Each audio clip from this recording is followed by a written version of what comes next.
नमस्कार, मैं राकेश परमार और आप देख रहे हैं महत्वपूर्ण मुद्दा। मित्रों, महत्वपूर्ण मुद्दा में आज तो सबसे पहला जो महत्वपूर्ण है 21 अप्रैल। मित्रों, 21 अप्रैल को the steel frame of India का स्थापना दिवस है। भारत के पहले गृह मंत्री सरदार वल्लभ भाई पटेल जी ने आज ही के तारीख में भारतीय प्रशासनिक सेवा के पहले बैच का संबोधन दे करके राष्ट्र को समर्पित किया था। राष्ट्र सेवा में जाने के लिए शुभकामनाएं दी थी। अपने शुभकामना संदेश में सरदार पटेल साहब ने कहा था कि you all are the steel frame of India, मतलब भारत के मजबूत फ्रेम के बुनियाद हो और आप सब के वजह से ही भारत उस मुकाम पर पहुंचेगा जिसकी कल्पना से हम लोगों ने देश को आज़ाद करवाया था और अंग्रेजों के जगह अपना शासन व्यवस्था की परिकल्पना को साकार किया है। लेकिन आज तब से आज जब भारत के राजधानी दिल्ली के विज्ञान भवन में 15वें सिविल सेवा स्थापना दिवस पर जब भारत के प्रधानमंत्री ने संबोधित किया तो उनको कहना पड़ा कि आप सब लोग बरगद के पेड़ की तरह से हो गए हैं। आपके नीचे जो रहता है वो पनपता नहीं है और 20 साल 25 साल 50 साल बाद मुझे नहीं लग रहा है कि क्या तस्वीर होगी, आपका अहमियत क्या होगा, आपकी उपयोगिता क्या होगी, आप रहेंगे भी कि नहीं रहेंगे। जैसे कठोर और बहुत ज़्यादा छोटे शब्दों में बड़ी बात कहा है। खैर, ये प्रधानमंत्री और सरदार पटेल की बात हम जैसे साधारण आदमी क्या जाने क्या समझे, और जिनके लिए कहा है वो भी असाधारण व्यक्तित्व के लोग होते हैं, वो दोनों लोग समझदार हैं। मैं तो सिर्फ भारतीय प्रशासनिक सेवा क्षेत्र के आज सेवा दिवस पर मैं सभी भारतीय प्रशासनिक सेवा के अधिकारियों को हार्दिक बधाई, हार्दिक शुभकामनाएं देता हूं और दुआ करता हूं कि जिस परिकल्पना से आपका स्थापना हुआ था उस पर आप मनसा कर्मणा वाचड़ा खड़ा उतरें और राष्ट्र निर्माण में अपना सर्वोच्च दें, क्योंकि आप भारत के सर्वोच्च सेवा से चयनित हैं और सर्वोच्च सेवा पर पदस्थापित हैं। आइए इस दिवस पर आप सबको नमस्कार। मित्रों, आज दूसरा सबसे महत्वपूर्ण हुआ कि ब्रिटेन के प्रधानमंत्री का भारत में उस समय पर दौरा हुआ है जब रूस खुश नहीं है दुनिया से और यूक्रेन रूस युद्ध पर भारत के बढ़ते वर्चस्व और बढ़ती भूमिका पर दुनिया आतुर है ये जानने के लिए कि भारत का रुख क्या है। भारत को अपने तरफ मिलाने के लिए सारी महाशक्तियाँ एक हो गई हैं। अमेरिका के राष्ट्रपति को जब ये कहना पड़ा कि रूस से तेल लेने पर रूस का अर्थव्यवस्था मजबूत होगा, उनसे तेल न लिया जाए, पहली बार कोई देश का शासनाध्यक्ष इतनी कड़ी और बड़ी शब्दों में त्वरित रिप्लाई किया है। जैसा माननीय नरेंद्र मोदी जी ने कहा है कि जितना मैं महीने दिन में तेल लेता हूं, ब्रिटेन एक दिन में उतना तेल खरीद लेता है। वो पहले अपने तेल खरीद पर विचार करें, फिर हम करेंगे। ऐसी त्वरित रिप्लाई की परिकल्पना तो अमेरिका के राष्ट्रपति ने किया भी नहीं होगा। लेकिन ये बदली हुई भारत की बदली हुई तस्वीर है और बदला हुआ नेतृत्व है जो हर चीज का माकूल जवाब देना जानता है। इसीलिए आज भारत की प्रतिष्ठा देश दुनिया में बढ़ती जा रही है। उसका परिणाम यह है कि एक तरफ रूस यूक्रेन युद्ध हो रहा है और दूसरे तरफ सभी राष्ट्राध्यक्षों का भारत में दौरा हो रहा है। रूस के विदेश मंत्री जब भारत महान के धरती पर आए तो उन्होंने अपने सार्वजनिक बयानों में कहा कि अगर भारत यूक्रेन युद्ध में मध्यस्थता करता है तो हमको खुशी होगी, बल्कि हमें संतोष होगा कि भारत मध्यस्थता कर रहा है, हमें उसकी हर शर्त मंजूर है। यूक्रेन भारत पर भरोसा कर रहा है। उसने धन्यवाद दिया है भारत के प्रधानमंत्री का कि आप तटस्थ रह करके हमारा मदद ही किया है। ये है भारत की नई कूटनीति और नई नेतृत्व का नया जोश। खैर, बोरिस जॉनसन का भारत यात्रा अपने हितों को साधने और दुनिया में व्यापार में अपना वर्चस्व बढ़ाने के लिए हो रहा है। 130-135 करोड़ की आबादी वाला देश को इग्नोर करके कोई आदमी बिजनेस की बढ़ोतरी के विषय में सोच नहीं सकता है। बोरिस जॉनसन भी यही कर सकता है। लेकिन जो सबसे महत्वपूर्ण तस्वीर थी, जो मेरा मुद्दा है ना, महत्वपूर्ण मुद्दा, तो जो महत्वपूर्ण मुद्दा या महत्वपूर्ण तस्वीर थी वो ये था कि बोरिस जॉनसन का यात्रा गुजरात से प्रारंभ हुआ।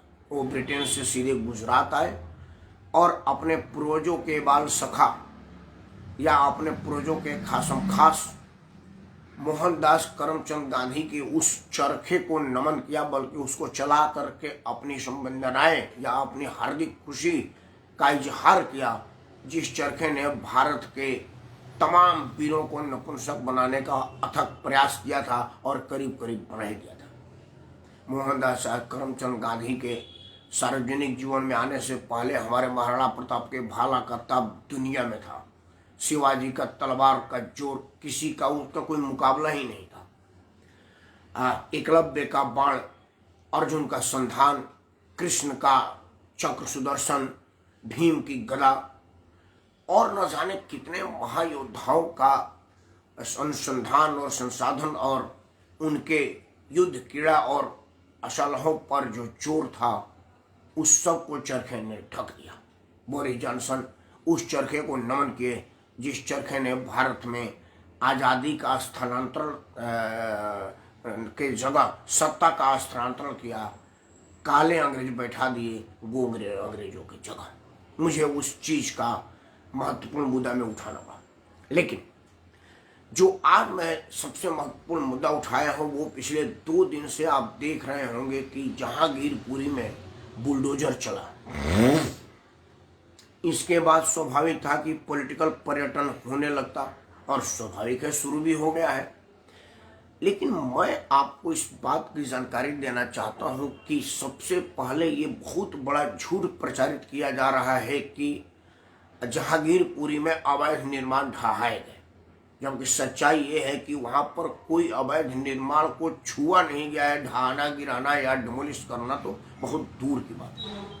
ये समाचारों की साजिश है, राजनीतिक दलों का फरेब है और हमको हिंदू मुसलमान में बांटने की एक गंदी चाल है, जिसकी वजह से ये प्रचारित किया जा रहा है कि वहां पर अवैध निर्माण तोड़ा गया, मुस्लिमों को टारगेट किया गया। सबसे पहले तो मैं उस निर्णय का बड़े और कड़े शब्दों में मजम्मत करता हूँ, मुखालफत करता हूँ, विरोध करता हूँ, अपोजिट करता हूँ कि उन लोगों ने एक ऐसे समय पर एक ऐसा निर्णय लिया जिससे ये मैसेज गया कि हनुमान जयंती के शोभा यात्रा पर पथराव हुआ और अगले दिन वहाँ पर बुलडोजर चला। बुलडोजर एमसीडी एक्ट के अंतर्गत चला, जिसमें एमसीडी के पार्षद और एमसीडी के कमिश्नर को ये अधिकार है कि अगर कोई अतिक्रमण कहीं हुई है तो उसको हटा दे। उसके लिए उसको प्रधानमंत्री, राष्ट्रपति या सर्वोच्च न्यायालय से पूछने की आवश्यकता नहीं है। लेकिन ये टाइमिंग का बड़ा असर रहा है, जिससे लोगों में गलतफहमी उत्पन्न हुई। दूसरा, जो प्रचारित किया गया है कि अवैध निर्माण तोड़ी गए हैं, उन लोगों को ये नहीं बताया गया है। मैं उस दिन 3-4 चैनलों पर था, सवेरे 9 बजे से लेकर के 2:30 बजे तक। 2:30 बजे के बाद मुझे भूख लगा। मैं बोला भैया मैं खाना वाना खाने जाऊंगा, अब मुझे बख्शिए, क्योंकि मुझे और कहीं जाना भी है और मुझे जहांगीरपुरी जाना था। मैं चाहता था उसको आंखों देखा हाल देखूं स्वयं जाकर, इसलिए मैं 2:30 बजे तक चैनलों पर था। मित्रों, आप लोगों ने देखा होगा कि कोई अवैध निर्माण नहीं तोड़ी गई है। असल में क्या होता है कि आप शहर में अगर रहते होंगे तो दुकानों के बगल में नाली बनी होती है, क्योंकि सीवरेज का पानी, नाली का पानी, घर का पानी कहाँ से जाएगा। उन नालियों पर ऊपर पत्थर से उसको ढका हुआ रहता है। उसी पर सारे के सारे लोग अपना दुकान एक्सटेंड कर दिए थे, दुकान का सामान रख रहे थे। कितनों लोगों ने तो वहाँ पर पक्के निर्माण टाइप का कर लिया था, कोई एस्बेस्टस लगा लिया था। ज़्यादातर लोगों ने चादर और पॉलीथीन से घेर रखा था। इस तरह का इनक्रोचमेंट तो सबसे पहले भारत के प्रधानमंत्री के आवास में है। मैं भारत के प्रधानमंत्री, जहां पर अभी नरेंद्र मोदी जी लोक कल्याण मार्ग के उस 7 नंबर बंगले में रहते हैं, मैं वहां पर गया हुआ 1990 में। तब से लेकर के आज 2022 तक जो बाह्य दर्शन होती है, क्योंकि अंतर्दर्शन तो अब बंद है, मैं नहीं गया इधर की, मैं नहीं बताऊंगा कि कितना अंतर्दर्शन है, लेकिन बाहरी इंक्रोचमेंट जो दिख रहा है वो बहुत ज़्यादा है। 1990 में जब मैं वहाँ पर गया था तो वो बीच वाली सड़क जो तीन मूर्ति चौराहे के आगे से है, सफदरजंग की तरफ जाती है, तीन मूर्ति को जाती है, राजा जी मार्ग को जाती है, और एक प्रधानमंत्री आवास को जो जाती है, जो खास रेस कोर्स रोड है, वो रोड पर दोनों तरफ से रोक दिया गया है। वो सबसे बड़ा इन्फोर्समेंट है कि मेन सड़क ही रोक दी गई है। वो अलग बात है कि वो सुरक्षा कारणों से रोका गया है, बट इन्फोर्समेंट तो इन्फोर्समेंट है, कब्जा तो कब्जा है, चाहे वो सुरक्षा कारण से रहा हो या बिजनेस के बढ़ावते की सुरक्षा की वजह से हुआ हो। लुटियन जोन में हम लोग सामाजिक लोग हैं और हर जगह आना जाना है, ज़्यादातर मंत्रियों के घर आना जाना है, कभी किसी के घर होली में, दिवाली में, किसी राजनीतिक कार्यक्रम, किसी शादी समारोह में, या किसी अवसरों पर करीब करीब सभी लुटियन जोन के बंगलों में मैं गया हूँ, किसी न किसी कारण से, किसी न किसी के साथ से, कभी अकेले, कभी किसी के साथ, कभी किसी काम से, कभी बिना काम से, मतलब मेरा आना जाना सभी बंगलों में करीब करीब है। जितना इनक्रोचमेंट उन बंगलों में हुआ है उतना इनक्रोचमेंट कहीं नहीं हुआ है, हर बंगला का रूप बदला हुआ है। भारतीय जनता पार्टी का जो 16 राजेंद्र प्रसाद रोड वाला, अशोक रोड वाला जो कार्यालय था, उस कार्यालय में जितना अवैध निर्माण हुआ है वहाँ कहीं नहीं हुआ है। इसके पहले जो कांग्रेस का शासन था, कांग्रेस पार्टी का 24 अक्टूबर रोड में जितना अवैध निर्माण हुआ है वहाँ कहीं नहीं है। अभी आम आदमी पार्टी का दिल्ली में सरकार है, तो जो आम आदमी पार्टी का दिल्ली प्रदेश का ऑफिस है उसमें जितना अवैध निर्माण हुआ वो कहीं भी नहीं है। तो अवैध निर्माण से सरकार चलाने वाली पार्टियों का ऑफिस नहीं छूटा है, तो दुकान चलाने वाले दुकानदार कैसे बचते? हम ही में से तो वो लोग बनते हैं और उन्हीं से तो हम बनते हैं। खैर, लेकिन जो ये कुप्रचार हो रहा है कि अवैध निर्माण तोड़ा गया, जिसे लोगों में बंटवारा जैसा कर दिया गया है, इस बात के लिए मैं आया हूं, क्योंकि मेरा तो ये टैगलाइन ही है कि मेरे इस चैनल पर उन्हीं विषयों पर विचार विमर्श होता है या बताया जाता है जो आम चैनलों पर नहीं होता है या नहीं बताने दिया जाता है। वो आज सार्थक सत्य साबित हुआ, क्योंकि जो मैं कहने जा रहा हूँ या जो मैं कह रहा हूँ या जो मैं कह चुका हूँ वो किसी भी चैनलों पर अगर आपको सुनने को मिला होगा तो आप मेरे को ज़रूर कमेंट बॉक्स में लिखिएगा कि राकेश परमार जो तुम बात कर रहे हो ये तो फलाना वाला चैनल पर पहले आ चुका है, उसी को सुन करके तुम दोहरा रहे हो। तो मैं दावे के साथ कहूँगा कि मैं आपसे क्षमा मांगूंगा, लेकिन मुझे लग रहा है कि मैं आपके बड़प्पन का क्षमा मांगूंगा, मैं अपनी गलती पर नहीं, क्योंकि गलत पर मैं हूँ ही नहीं, गलती मेरे से हुई ही नहीं। मित्रों, अवैध निर्माण हटाना एक बहुत बड़ा समस्या है, पूरा दिल्ली इससे जूझ रहा है, और सबसे बड़ी समस्या है आम आदमी की परेशानी, और उससे बड़ी समस्या है कि आम आदमी द्वारा अवैध कब्जा। मित्रों, मैं दावे के साथ कह सकता हूँ, मान लीजिए कि मैं देश का गृह मंत्री बन गया, क्योंकि उसी के जिम्मे पुलिस होती है, और उसने देश भर से अवैध निर्माण हटा दिया, मैं आपको लिख करके देने को तैयार हूं। ये वीडियो पर बयान है, इसको सेव करके रखिएगा। अगले बार जो चुनाव होगा उस चुनाव तक इंतजार करने की जरूरत नहीं पड़ेगी। जनभावना इतना मेरे विरुद्ध हो जाएगा कि लोग मुझको मंत्रिमंडल से बर्खास्त कर देंगे और हमारी पार्टी की सरकार गिर जाएगी, जिस पार्टी ने इस अवैध निर्माण को कब्जा हटाने का प्रयास करेगी। मित्रों, इसी से राजनीतिक दल के लोग कहते हैं कि भाई मरो, हमने क्या करना है। मित्रों, मैं दिल्ली में रहता हूँ। दिल्ली के एक बहुत बड़े पुलिस अफसर जो नीति निर्धारक वाले हैसियत में थे, मतलब नंबर 1 पोजीशन पर थे, उनसे मेरा बड़ा बढ़िया संबंध था। दिल्ली के कमिश्नर रह चुके थे, मैं कई बार उनसे मिलता रहता हूँ, अभी भी मिलते रहता, अभी भी है, ईश्वर उनको लंबी उम्र दे। उनको मैंने एक बात पूछा था, हम लोग बैठे थे एक शादी समारोह में, तो हमने बोला कि सर, आप दिल्ली पुलिस के कमिश्नर हैं, 20-22 साल तक आप दिल्ली में ही सेवा दिए हैं। तो उन्होंने बीच में रोक के बोला, नहीं, एक चीज़ अधूरा बोल रहे हो, इसके पहले पढ़े भी दिल्ली में ही है। जन्म मेरा बेशक बाहर हुआ हो, पर जन्म के बाद स्कूली से लेकर के कॉलेज तक मैं दिल्ली में ही पढ़ा हूँ, मतलब मैं दिल्ली का ही हूँ। और मैं साइकिल से ये तमाम जगह घूमा हूँ जहाँ मैं दिल्ली पुलिस के रूप में गाड़ी में घूमा करता था, और अब अपने रिटायरमेंट के बाद अपने कार में घूमता हूँ, वो सब मैं पैदल और साइकिल पर घूमा हूँ। तो मैंने बोला, सर, तो सर बड़ा बदलाव आपने देखा? बोला, हाँ, बदलाव तो राकेश हर तरह की हुई है, सामाजिक संरचना से लेकर के बिल्डिंग संरचना, रोड, सड़क व्यवस्था, कानून व्यवस्था, ये सब हुई है। हमने बोले ये जो आप पहले पैदल गए होंगे या गाड़ी में, तो आपको दिख नहीं रहा कि सड़क के आधे में तो वो ठेला वाला अपना सब्जी बेच रहा है, उसके आगे उसका गोदाम लगा हुआ है, स्टॉक रखा हुआ है, उसके आगे थोड़ी बहुत जगह होती है, उसमें गाड़ियां जाती है अपनी बॉडी को रगड़वाते हुए। तो कहता राकेश जानते हो क्या है, उसके जिम्मेवार वो खुद लोग हैं। क्योंकि अगर उस सड़क पर प्रधानमंत्री को जाना होगा, 15 दिन पहले वहां पर कोई ठेला वाला नहीं मिलेगा, पुलिस पीट के उनको हटा चुकी होगी, और तब वो एक शब्द विरोध भी नहीं कर सकते, क्योंकि विरोध करने का मौका ही पुलिस नहीं देगी। सुरक्षा का मामला है प्रधानमंत्री का। लेकिन अगर हम उनको हटा देंगे तो हमको वोट नहीं देंगे, और हमको वोट नहीं देंगे हमारी सरकार गिर जाएगी। तो हम कहते हैं कि भाई देखो, ये इस तरह के लोग होते हैं कि आप इनको पीटते रहे, इनसे पैसा लीजिए दुकान लगवाने का, और उसी पैसे में से 10-20 रुपया उनको फ्री में खिलाने उलाने के नाम पर खर्चा कर दीजिए। ये आप पर खुश रहेंगे कि मेरा नेता बड़ा बढ़िया है।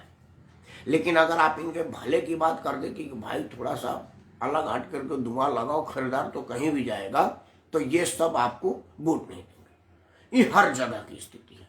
तो ये एक अलग और व्यापक बात है। उसमें बड़ी बात है, इनक्रोचमेंट पूरे देश भर में है, और अवैध कब्जा तो बहुत बड़ी समस्या है। मैंने आपको बताया ना कि देश की राजधानी से लेकर के ग्राम पंचायतों तक में अवैध कब्जा है। गांव में भी जब आदमी प्रधान बनता है तो ग्राम सभा की जमीन पर सबसे पहले भवन निर्माण कराता है, वो अपना द्वार बनाता है और उसके ही कब्जे में रह जाता है।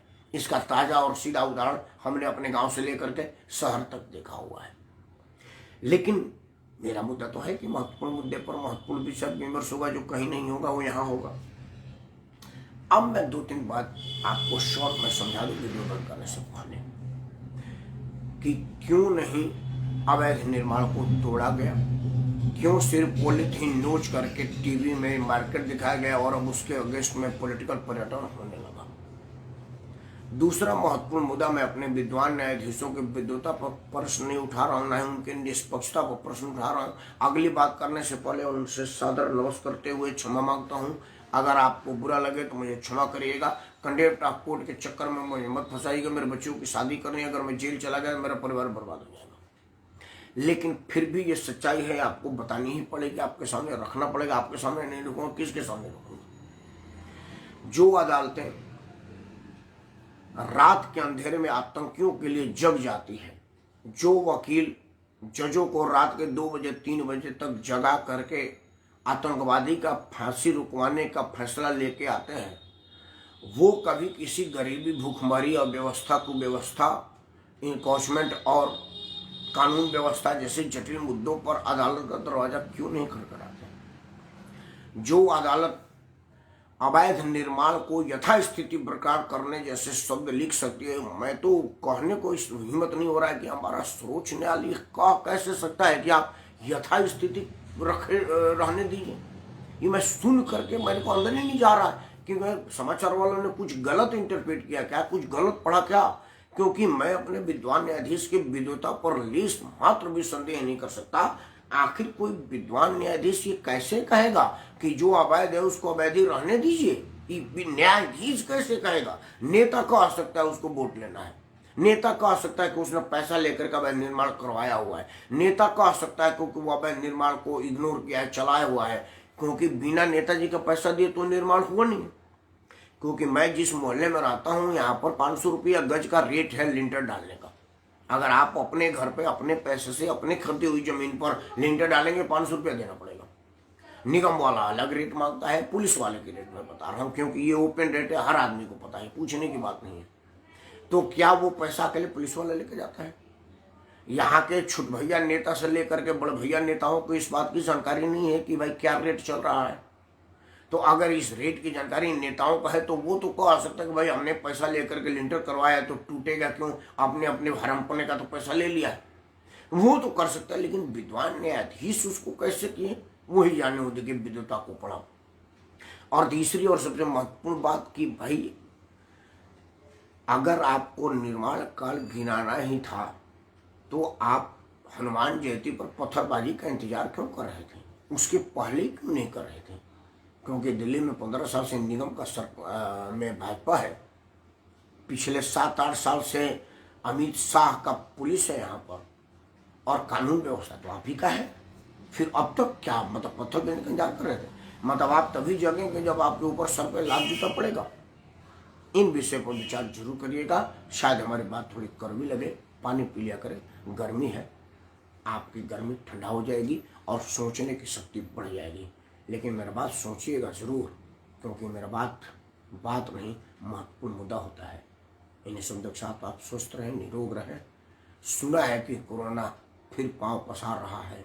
अब कोरोना पांव पसार रहा है कि मेडिकल माफिया का भ्रष्टाचार पांव पसार रहा है, ये तो मैं नहीं जानता।